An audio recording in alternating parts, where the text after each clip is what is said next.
Oh.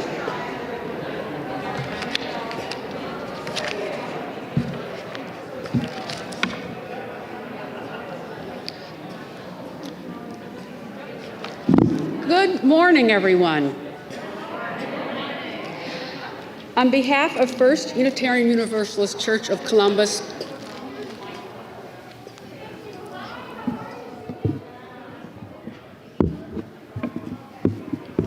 on behalf of First Unitarian Universalist Church this morning, I welcome you. Good morning.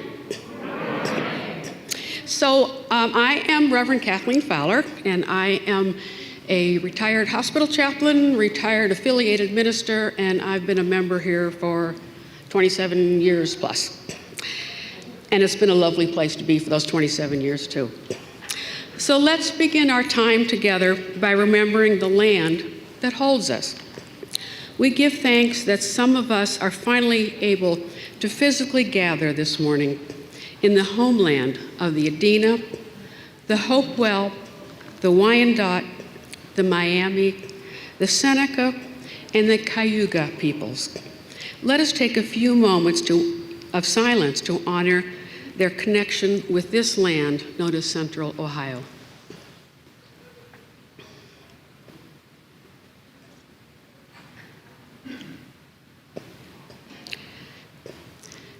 This morning we will be exploring our monthly theme, Renewing Faith. Reverend Marion will share some of her reflections on wandering through the desert.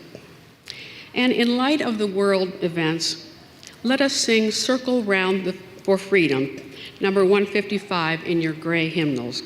The words will also be on the screen. And Brandon will lead us, and keeping our masks on, let us sing out loud.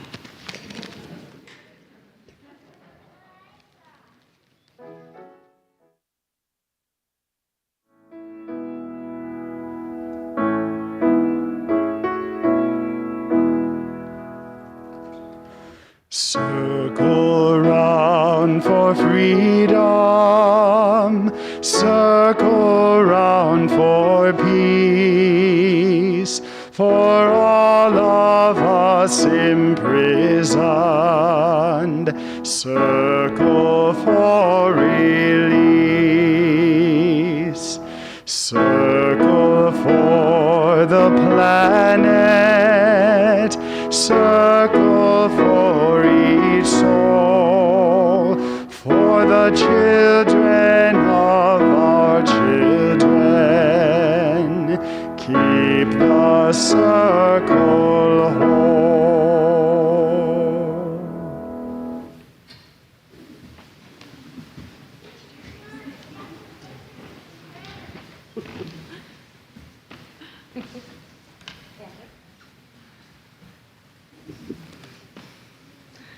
Good morning. I'm Amber Scott, your Director of Religious Exploration, and my pronouns are she, her, or they, them. Whether you are a visitor or have been calling First UU home for quite some time now, we are so glad to have you here with us today. Please let us know you are here, physically or virtually, by filling out our check-in form. You can access the sign-in, today's order of service, the joys and sorrows form, and the donation page for our offering by scanning the QR code or visiting firstuucolumbus.org/Sunday. I'm glad to see many of you wearing blue or yellow and sporting sunflowers to show support for the Ukrainian people and a peaceful world.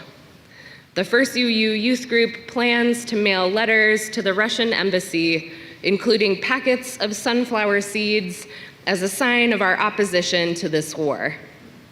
Everyone is invited to get involved and send a letter.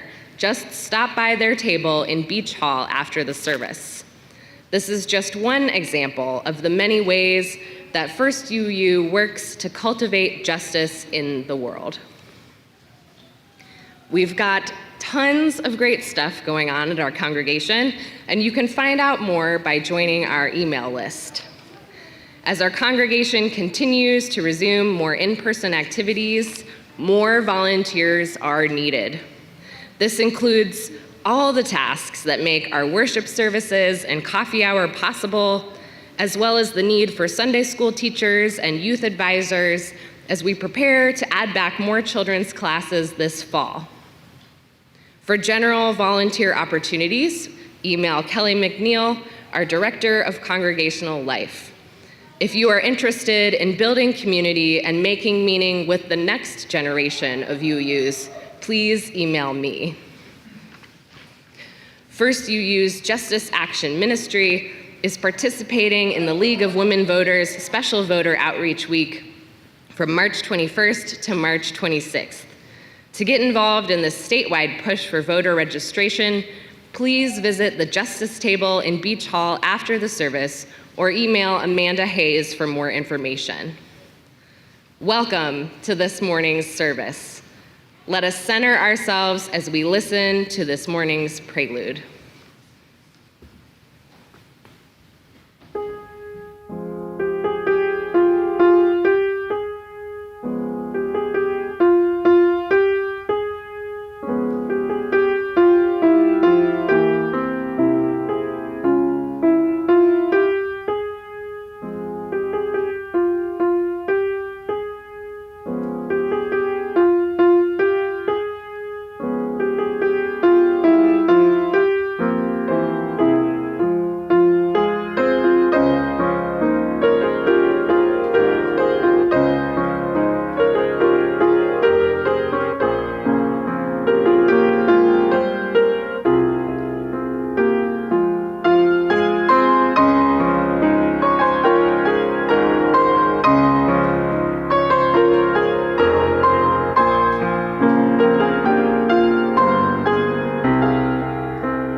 the logistics of masks.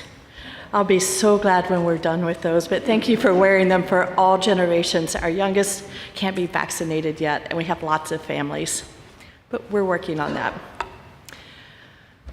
It is so good to see you. I'm Reverend Dr. Marion Stewart. It's my pleasure to serve this congregation as senior minister. My pronouns are she, her. And it is especially good to have the choir back today. Yay! We have music. And yes, we can sing with mask on. We're working on that mask issue too. That's coming, but we can sing. So don't be shy to sing, but just keep your mask on. So that's good. And if you're joining us from home, I invite you to bring your chalice close by so that we can light our chalice together. Our chalice lighting words this morning are from one of our Unitarian ancestors, Albert Schweitzer. At times, our own light goes out and is rekindled by a spark from another person. Each of us has cause to think with deep gratitude of those who have lighted the flame within us.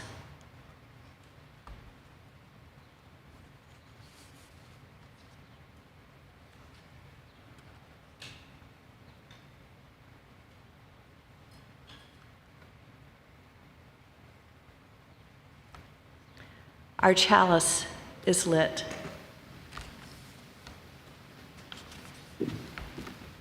Greetings and salutations yet again.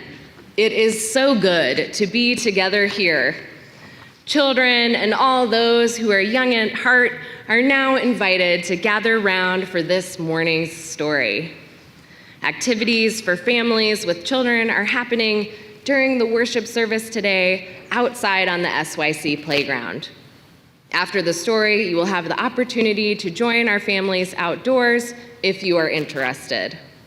Our story today is called Two Bad Ants, written and illustrated by Chris Van Allsburg. The news traveled swiftly through the tunnels of the ant world. A scout had returned with a remarkable discovery, a beautiful, sparkling crystal. When the scout presented the crystal to the ant queen, she took a small bite, then quickly ate the entire thing. She deemed it the most delicious food she had ever tasted. Nothing could make her happier than to have more, much more. The ants understood. They were eager to gather more crystals because the queen was the mother of them all. Her happiness made the whole ant nest a happy place. It was late in the day when they departed. Long shadows stretched over the entrance to the ant kingdom. One by one, the insects climbed out, following the scout, who had made it clear there were many crystals where the first had been found, but the journey was long and dangerous. They marched into the woods that surrounded their underground home. Dusk turned to twilight, twilight to night. The path they followed twisted and turned, every bend leading them deeper into the dark forest. More than once, the line of ants stopped and anxiously listened for the sounds of hungry spiders. But all they heard was the call of crickets echoing through the woods like distant thunder. Dew formed on the leaves above. Without warning, huge cold drops fell on the marching ants. A firefly passed overhead for an instant, lighting up the woods with a blinding flash of blue-green light. At the edge of the forest stood a mountain. The ants looked up and could not see its peak. It seemed to reach right to the heavens. But they did not stop. Up the side they climbed, higher and higher. The wind whistled through the cracks on the mountain's face. The ants could feel its force bending their delicate antennae. Their legs grew weak as they struggled upward. At last, they reached a ledge and crawled through a narrow tunnel. When the ants came out of the tunnel, they found themselves in a strange world. Smells they had known all their lives, smells of dirt and grass and rotting plants, had vanished. There was no more wind, and most puzzling of all, it seemed that the sky was gone. They crossed smooth, shiny surfaces, then followed the scout up a glassy, curved wall. They had reached their goal. From the top of the wall, they looked below to a sea of crystals. One by one, the ants climbed down into the sparkling treasure. Quickly, they each chose a crystal, then turned to start the journey home. There was something about this unnatural place that made the ants nervous. In fact, they left in such a hurry that none of them noticed the two small ants that stayed behind. "Why go back?" one asked the other. "This place may not feel like home, but look at all these crystals." "You're right," said the other. "We can stay here and eat this tasty treasure every day forever." So the two ants ate crystal after crystal until they were too full to move and fell asleep. Daylight came. The sleeping ants were unaware of changes taking place in their newfound home. A giant silver scoop hovered above them, then plunged deep into the crystals. It shoveled up both ants and crystals and carried them high into the air. The ants were wide awake when the scoop turned, dropping them from a frightening height. They tumbled through space in a shower of crystals and fell into a boiling brown lake. Then the giant scoop stirred violently back and forth. Crushing waves fell over the ants. They paddled hard to keep their tiny heads above water, but the scoop kept spinning the hot brown liquid. Around and around they went, creating a whirlpool that sucked them down deeper and deeper. They both held their breath and finally bobbed to the surface, gasping for air and spitting mouthfuls of the terrible, bitter water. Then the lake tilted and began to empty into a cave. The ants could hear the rushing water and felt themselves being pulled toward a pitch-black hole. Suddenly, the cave disappeared and the lake became calm. The ants swam to shore and found the lake had steep sides. They hurried down the walls that held back the lake. The frightened insects looked for a place to hide, worried that the giant scoop might shovel them up again. Close by, they found a huge round disc with holes that could neatly hide them. But as soon as they had climbed inside, their hiding place was lifted, tilted, and lowered into a dark space. When the ants climbed out of the holes, they were surrounded by a strange red glow. It seemed to them that every second the temperature was rising. It soon became so unbearably hot that they thought they would soon be cooked. But suddenly, the disc they were standing on rocketed upward, and the two hot ants went flying through the air. They landed near what seemed to be a fountain, a waterfall pouring from a silver tube. Both ants had a powerful thirst and longed to dip their feverish heads into the refreshing water. They quickly climbed along the tube. As they got closer to the rushing water, the ants felt a cool spray. They tightly gripped the shiny surface of the fountain and slowly leaned their heads into the falling stream, but the force of the water was much too strong.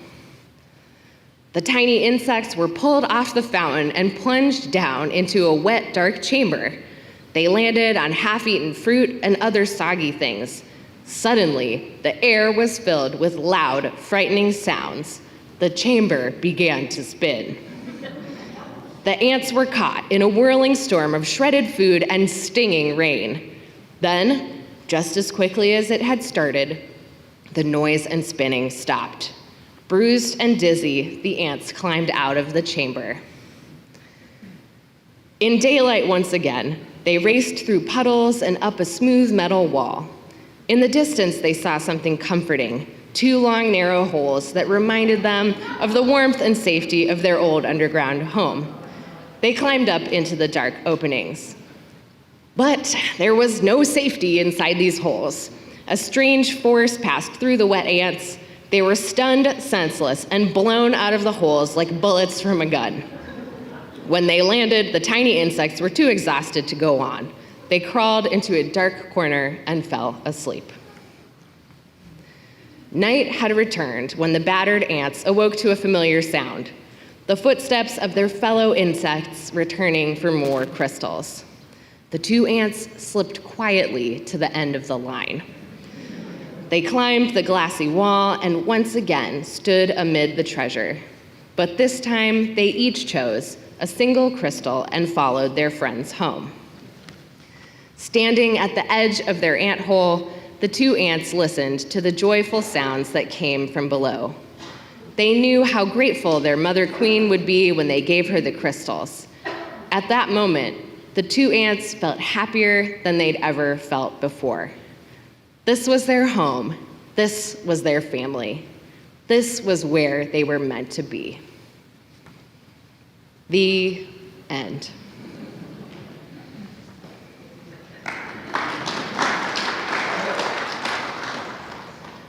In this story, two ants choose not to return home after a long journey out into the unknown. Their time away from the colony turns into a series of mishaps that leaves them forever changed. And yet, they are able to turn the pain of these challenges into deep gratitude for what they have and a fresh new start. As we continue to adjust to what has been called the new normal, let us also dream up the ways that we can make things even better than before. May we be grateful that we are on this journey together. Families who would like to participate in outdoor Sunday school are now invited to head to the playground.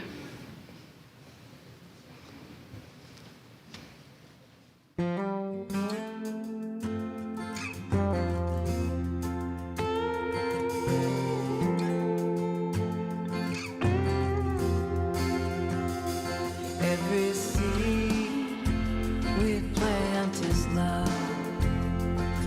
Every seed we plant is life.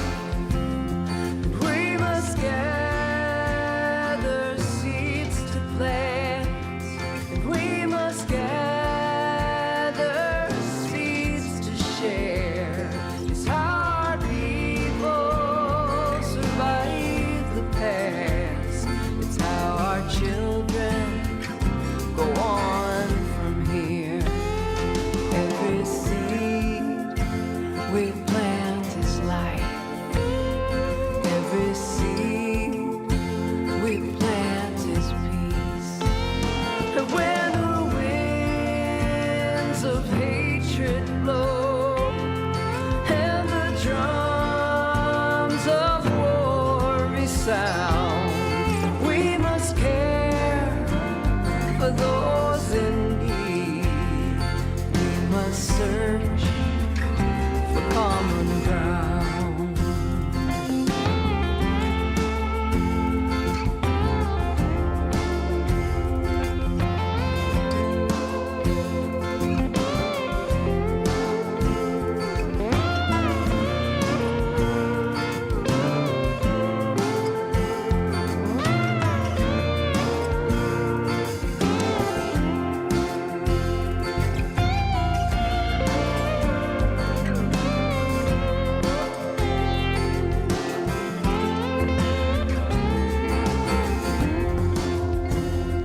Every seed we plant is peace.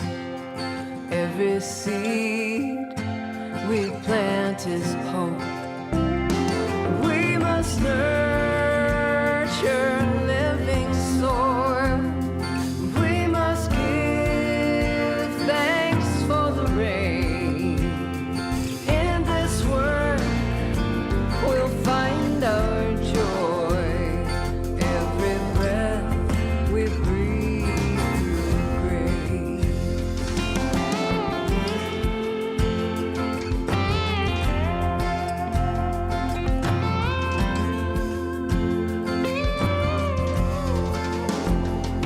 Every seed we plant is hope.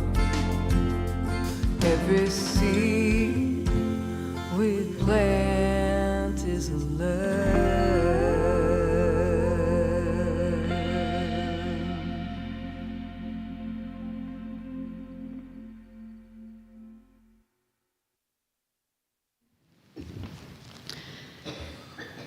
We now come to the Joys and Sorrows invitation.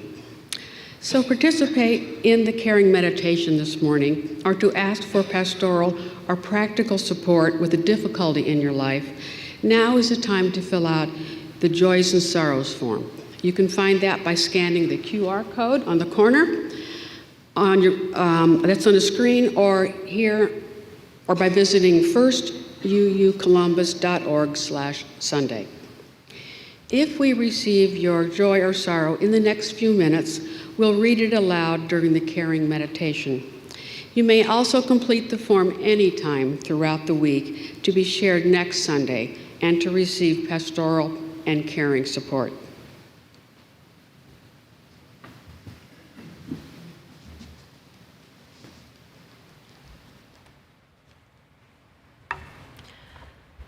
I invite you to take a moment in reflection for Ukraine and the Ukrainian people as we listen to a Ukrainian boy playing the song, Walk to School. He's playing it in the hall of a hotel in Kharkiv when it was under siege this week.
It is the same to live in a tragic time as it is to live in a tragic place, a poet once said. And we now live amongst growing tragedies the world over, with the latest being the war in which Russia targets innocents and aims to terrorize everyone in Ukraine. Because we live in a time of mass communications as well as mass casualties, we are all witnesses to the carnage and the madness of war. In that sense, we are all subjects of a cold-hearted attack on all who hold human liberty and human dignity to be essential to human culture. There is a manifestation of nobility and courage of the human soul coming from the people of Ukraine, who not only choose to fight to save their homes and their sense of liberty, they also enter a battle to save their sense of self in the face of darkness that can cause despair. And we are all implicated in that battle, for we all live on the border of uncertainty that can, in a moment, become the edge of despair. Words penned this week by Michael Meade.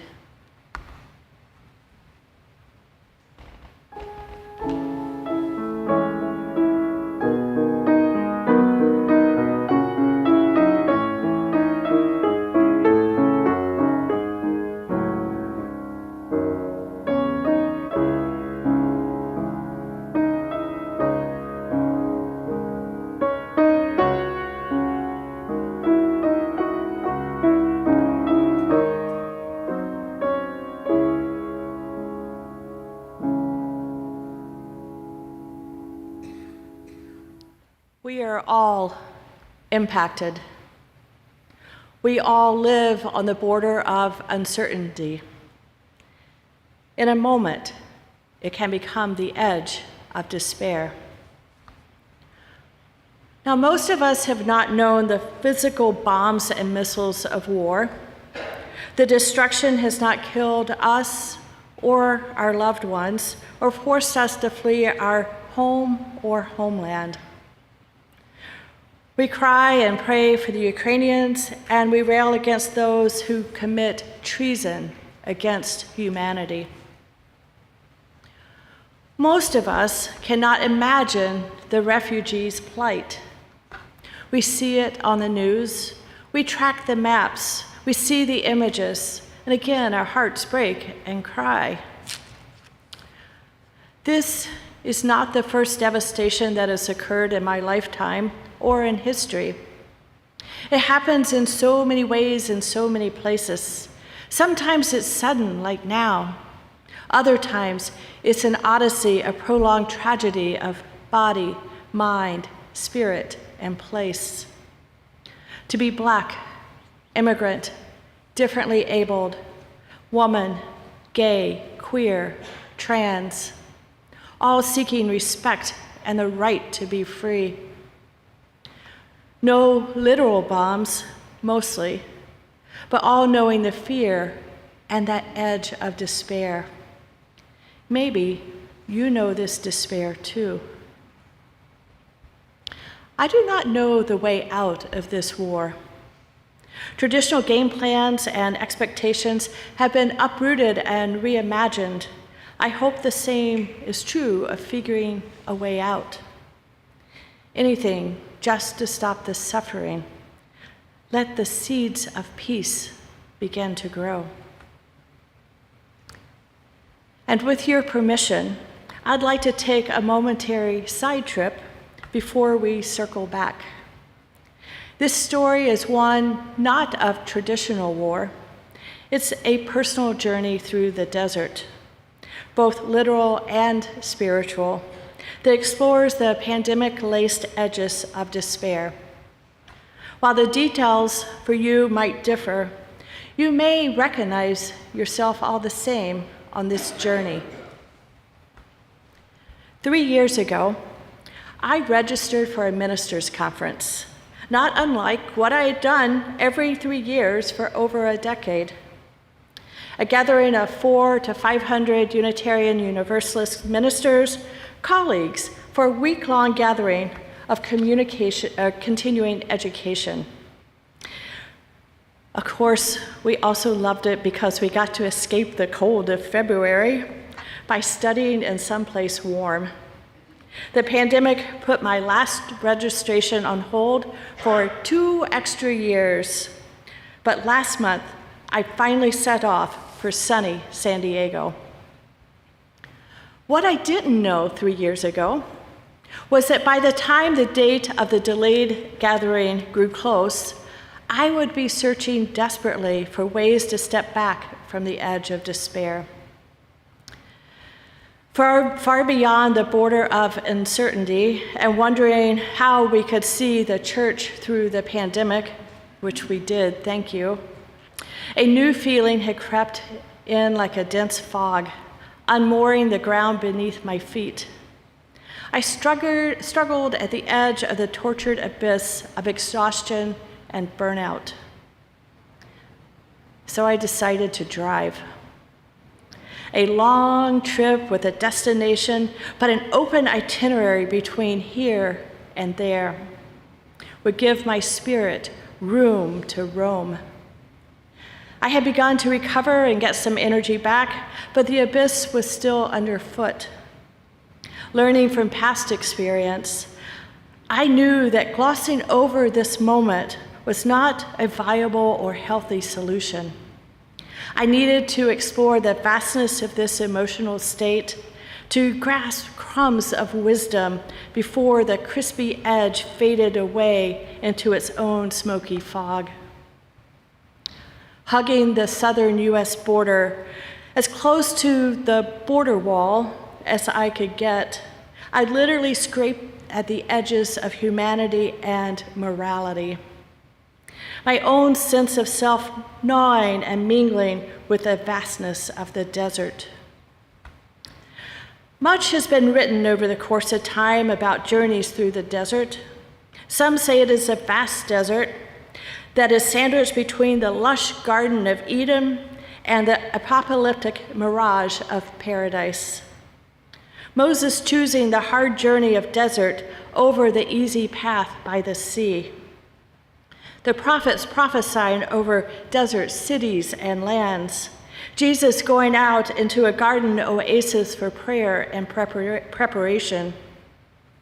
Hard and difficult landscapes in the terrain of sand and soul, yet elemental frameworks to meaning. A theology that is once universal and personal, negating itself into the vastness so it could survive and be transformed into better versions of oneself.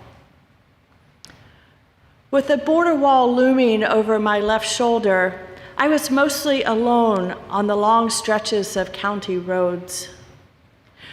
The more than occasional Border Patrol pickup truck with its logo green stripe angling down against the all-white side of the vehicle was passing by occasionally or even tucked into the edges along the road. Once, I saw one of those private militia pickup trucks stationed just feet off the road. In the truck's bed was a pile of wood that resembled a mashup of bonfire-ready boards and a towering maze of Jenga planks. On top of this pile of wood was camera equipment to scan for human movement near the all-black fence. Every so often, I would spot glistening chain-link fencing topped with razor wire, forming a cage, waiting for new arrivals.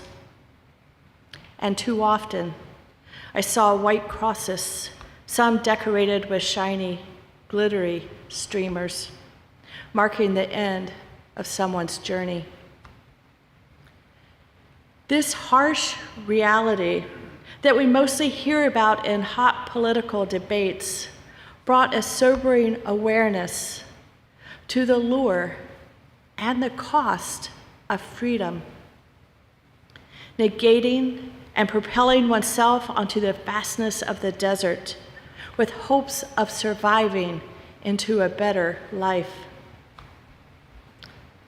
On one level, I was merely a tourist, taking pictures and gawking at the trappings of human drama. Yet, I was on a journey too. A privileged one, to be sure. My plight of facing despair held out its own hopes of renewal. I wanted to return more healed than when I had left. In his book, The Sacred Desert, David Jasper, a professor of literature and theology at the University of Glasgow, helps us with this sense of transformation. He wrote, "For if in English, desert or desert means to leave or abandon a place, the Arabic word ashara means to enter the desert. For there, if one knows where to look, there are springs and wells of water and places of life." Sometimes we must escape the world as we know it, in this case, our own language, and peer into the wisdom of other desert languages to find threads of hope. Slowly, over the course of going out into the desert, driving miles and miles along the sand and the scrub, and finally winding my way back in return, I began to find myself regaining sight of something I thought I had lost. My footing that had flitted on the edge of burnout and pandemic-laced despair began to feel the firmness of the ground once again. It was not easy, At times, I was scared, not of the trip, but of losing myself. The immensity of the desert let my fears dissolve into the place where the sand gives way to sun. Professor Jasper was right. People sometimes go out into the desert to find new beginnings and a new place for which theological articulation can be found and recovered. The timing was perfect. The journey through the desert broke through the despondency. I returned with a renewed sense of home and of humanity and of our need for connection and relationship. How we choose to be together, and most importantly, how we hold these journeys through the desert, both personal and collective, that are so essential to the maturing of our own sense of well-being. The Enlightenment challenged us to dare to know. I liberate this to mean dare to know not only in our minds, but also explore the emotional and the physical edges of despair. It's one thing to read it in a book. It's quite another thing to have a visceral experience. And this renewed sense of grounding came just in time. Not only are we coming out of forced hibernation, finally, we find at this point that humanity is at war. What a life we live and how much we need each other. As the choir gathers, I would like for you to take a moment and reflect on your own personal journeys through the desert. And where did you find renewal and hope?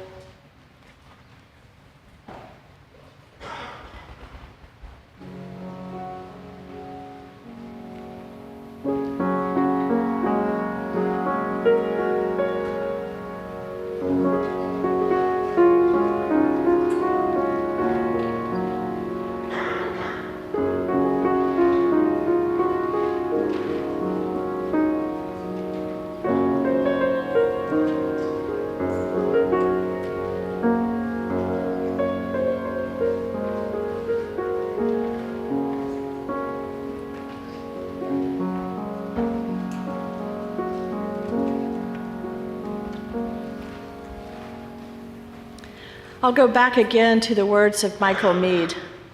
In the dark times, the eye begins to see, said a poet. At the dark edges of fear for the future of humanity and for the earth, a vision tries to form past and future to seek to clarify both at the same time. The hope to be found at the edge of despair must involve new ways of seeing the world and our place in it. For we are also standing at the edge of nobility and despair, in the collective shadow of not knowing what might come next. In Ukraine, war has come. In the darkest of time, despair does indeed give way to hope, even if distant. A Ukrainian grandmother talking with a Russian soldier asked what he is doing there. He asked her to go away. She asked again, "What are you doing here?" Eventually, she tells the soldier, "Take these seeds and put them in your pocket, so at least the sunflowers will grow when you die here." The desert vacuumness of war giving way to new life beyond. A journey of scorching landscapes against the fierce ground of knowing. A home and a homeland held deep in the heart. My friends, plant sunflowers, plant seeds of hope. May your journey desert find renewal, and may you know that it is so good to be home.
It is so good to be home, isn't it? We have music. Thank you, choir.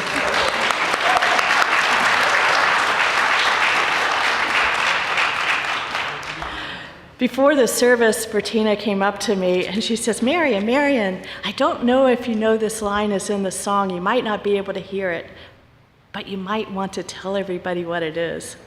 The line is, with love in your heart as your only song.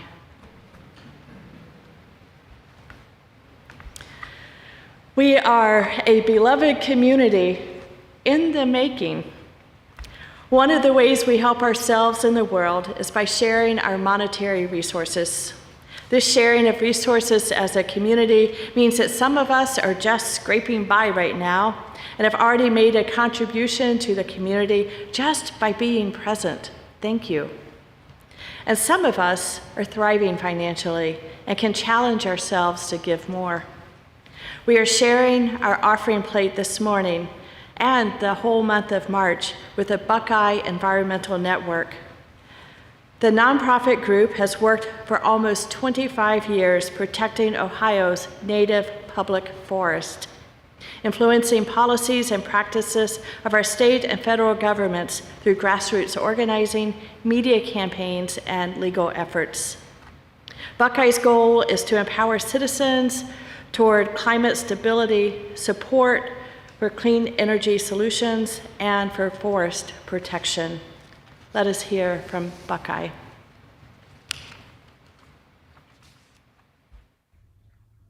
Hi, my name's Anton Krieger. I work for the Buckeye Environmental Network, a nonprofit dedicated to fighting for environmental justice. We all know that there's no planet B, and that's why we're in the middle of taking on a campaign against big oil and gas. Big oil has lied to regular, everyday Ohioans, saying it's safe to frack in our communities.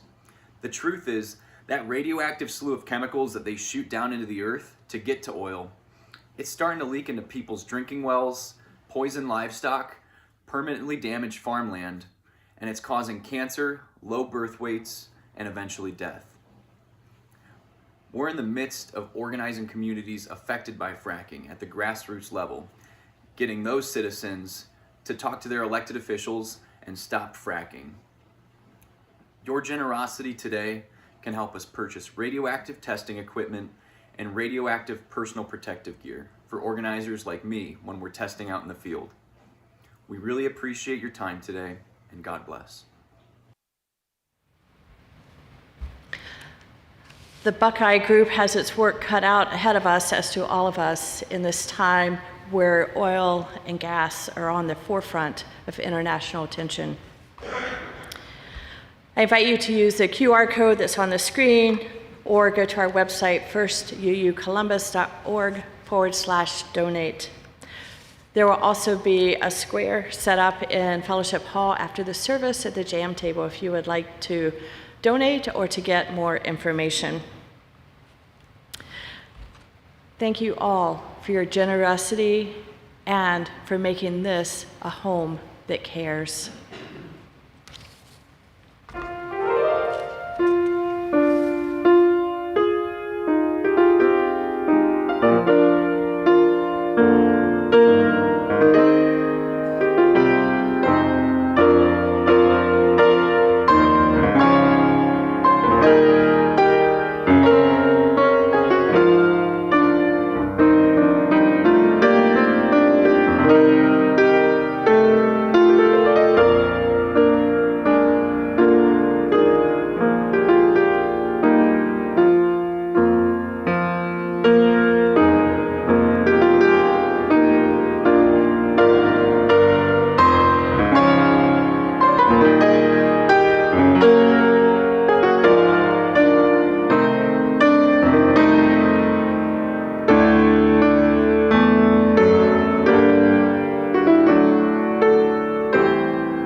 Thank you, Nathan. That's lovely. I share a prayer now for my colleague, the Reverend Jen Grayson. Spirit of life and love, our hearts are aching today as we watch fear and terror being inflicted on Ukraine. We pray from afar, seeing people flee in fear, praying in the streets, gripped by an uncertainty that echoes in our hearts. We have known uncertainty and fear these last 2 years. While we are aware it is nothing like war, we are reminded of our tie to the humanity of those we have never known. We pray for the parents trying to protect their children. We ache for children as forces outside their control shatter their world. We ache for those doing what they can to flee the movements of nations. And we pray for those who cannot flee. May the world not turn its face away from this pain, even in those moments when we as individuals must rest our spirits. May our thoughts and prayers become actions that end war and the threat of war forever. Amen. Before I read our caring cards and share our joys and sorrows, I want to lift up prayers for peace and safety for the Ukrainian people as they defend their country from Russian aggression. Freedom and democracy live in tension with suppression and autocracy. May we resist despair. May we witness and tell the truth. Autocrats feed on fear and anger. May the people prevail. May resilience be on the rise. And we are grateful that history is moving forward with the nomination of Ketanji Brown Jackson to serve on the U.S. Supreme Court. She is the first Black woman ever nominated to the court.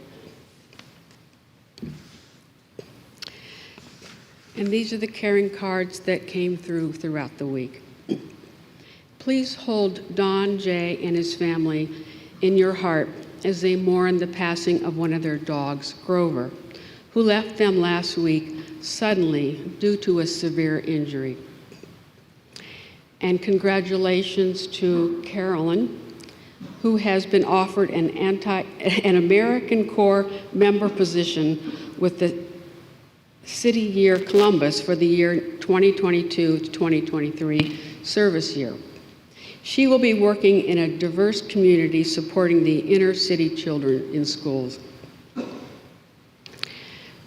Mark and Shannon F. and their family lost Mark's mom, Ann, on the evening of Sunday, February 27th.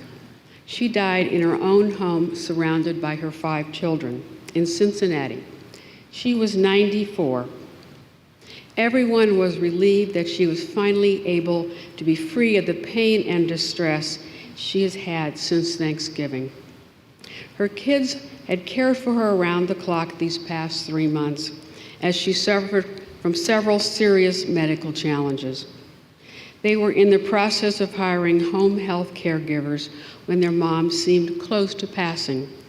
Please hold them in your hearts as they recuperate and recover. Congratulations to Nat B. finishing his collegiate musical career with a concert at Carnegie Hall.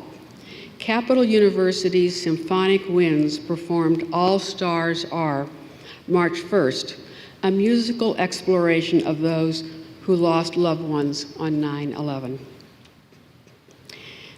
We send healing thoughts to Jacques A., who fell in the ice on February 10th and broke his left leg. He is home recovering as expected. He states he is still accepting food and supplies under the tarp in front of his garage. And we send healing thoughts to Linda S., who was at Riverside Hospital for testing. She has a compression fracture of her lumbar spine and will have a procedure this week to heal the fracture. And we send caring thoughts to Lisa B. and her family. Her sister Sarah had a stroke, and her mom Karen fell and broke her arm in 4 places, both on Wednesday. Mom's surgery went well, and she is recovering at home. Sarah is recuperating well and has been moved out of the ICU to a regular room. She expected to be discharged tomorrow. Healing thoughts are welcome for both. And Sylvia will share the joys and sorrows that came in since the service started. We had one request come in. We've been asked to offer prayers and caring thoughts for those whose lives are impacted by marginalization, economic disadvantage, health challenges, and despair.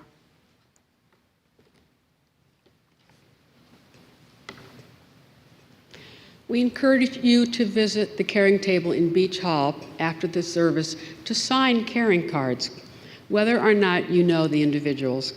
This long-time tradition of signing cards in person is an important outreach to members and friends. May we hold these joys and sorrows and those yet unspoken gently in our hearts.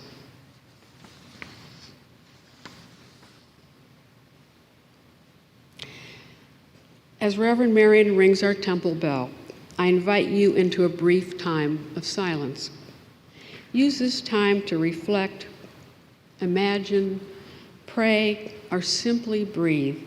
Breathe in and out as you are in this beloved community. She will ring the bell a second time as we continue our service.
My friends, I invite you to explore your own deserts, your own journeys through this pandemic of which we've all been a part, and find the gifts, the treasures that you pull forward into the days ahead and into this community.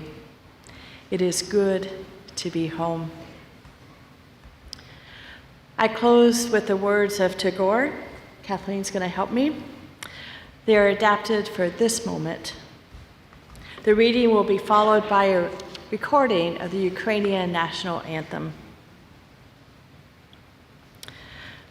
Where the mind is without fear and the head is held high. Where knowledge is free. Where the world has not been broken up into fragments by narrow walls or ideologies. Where words come out from the depth of truth. Where tireless striving stretches its arms towards freedom. Where the clear stream of reason has not lost its way into the dreary desert sand of dead habit. Where the mind is led forward into ever-widening thought and action. Into that heaven of freedom, let us awake. Let us awake.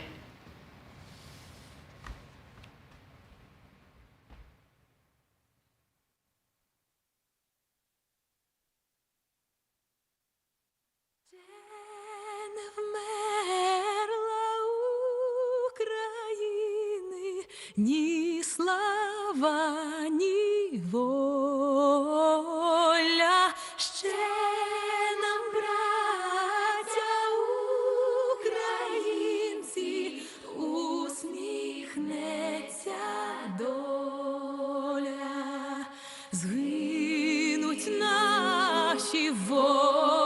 вороженьки, як роса на сонці, запануєм ми, браття, у своїй сторонці,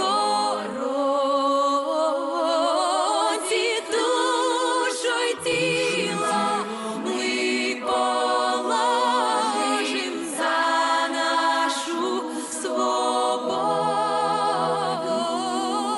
і покажем, що ми браття козацького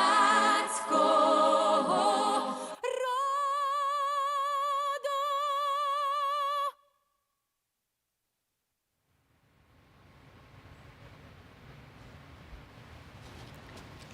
Years ago, a congregant asked, or she told me, that she wished I would give a Kleenex rating to the services. I think today was pretty high on that scale. Those brave people. All we can do is watch and use our voices. If you are at home, I invite you to gather your chalice near so that we can extinguish our chalice together. And while folks are gathering their chalices at home, I want to remind you of the Carpe Diem concert this afternoon at 2, right here in this sanctuary. And if you're online, I invite you to go to the link in the email you got this morning for the online coffee hour, which is going to be hosted by our archives team. And if you're in person, Beach Hall is right around the corner. We don't have coffee for you yet, but we sure have carrying tables with cards you can sign and jam tables, all sorts of things that you can do. And just past Beach Hall down the hallway, there's a wall it's a wailing wall that's on a bulletin board that you are free to fill out tabs with your prayers for Ukraine or for yourself, family, or anyone, and thread them through. And you'll see it down there on your left just before you get to the restrooms. As we extinguish our chalice, I invite you to join with me in saying this church's vision statement as Kathleen extinguishes our chalice. We extinguish this flame, but not the light of vision. As we go forth, let us heal and transform ourselves and our world through reason and love. Our chalice is extinguished. I invite you to remain seated as our choir sings the benediction, and then Nathan follows with a postlude. It is again so good to be back together. Welcome home, y'all.